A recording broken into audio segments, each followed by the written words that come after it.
This is Newcap News with Jacob Zaire. Good evening and thank you for joining us. Pretty wild game there last night. Oh God, there's wild games all around. We have two great highlights to show you. First of all, the Pontiacs, fantastic job last night. Well, we'll look forward to seeing those. Gerard, what are we looking forward to in the weather?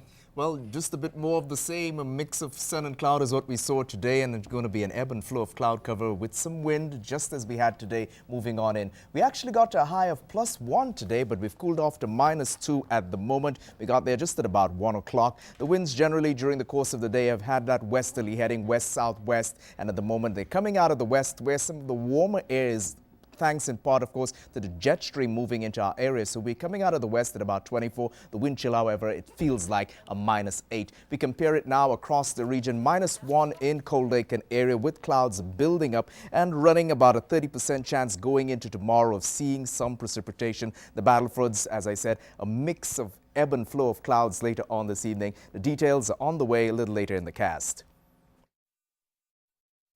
Onion Lake RCMP are searching for a man considered to be armed and dangerous. 24-year-old Matthew Lecky is wanted in connection with a shooting last Saturday on the Onion Lake First Nation. A 19-year-old man was shot and taken to Saskatoon Hospital, where he continues to recover. Lecky is facing a number of firearms-related charges, and a warrant is out for his arrest. Police say he should not be approached by members of the public. Anyone spotting him should call 911 or your nearest RCMP detachment. A Lloydminster woman was killed in a car crash near Edmonton on December 15th. Strathcona County RCMP responded to a report of a serious collision. A Pontiac Bonnyville sedan had been traveling southbound on Range Road 223 when the vehicle entered the intersection and collided with the Dodge Ram pickup.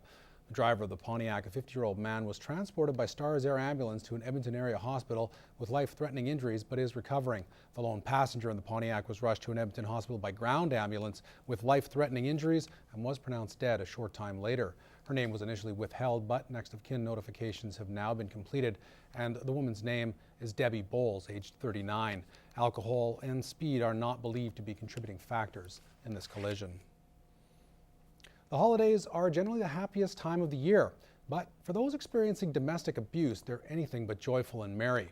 Kayla Buchanan explains the connection between the festive season and the increase of family violence incidents. The holidays can be a very busy time for many people.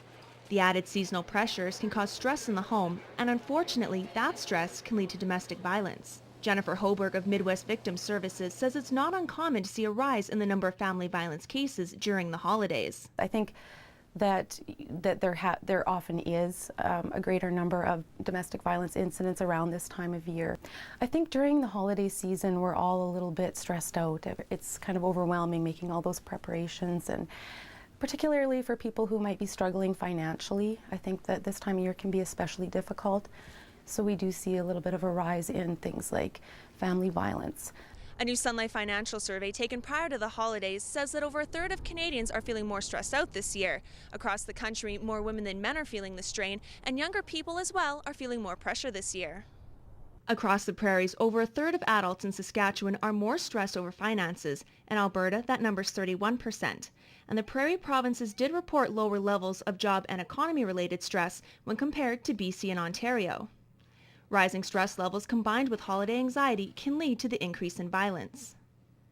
Leslie Bakker from the Lloydminster Interval Home says that in most domestic abuse cases, the potential for violence was already in the home, and the holidays are just the trigger. Definitely financial issues. Stress during Christmas holidays often bring out stress.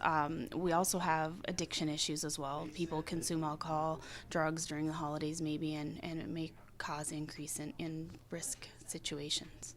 Help is available for the victims of family violence by contacting their helpline, and Leslie encourages those affected by abuse or violence to speak up and get the help they need. Definitely, if you're experiencing any type of abuse at all, to call the 24-hour crisis line.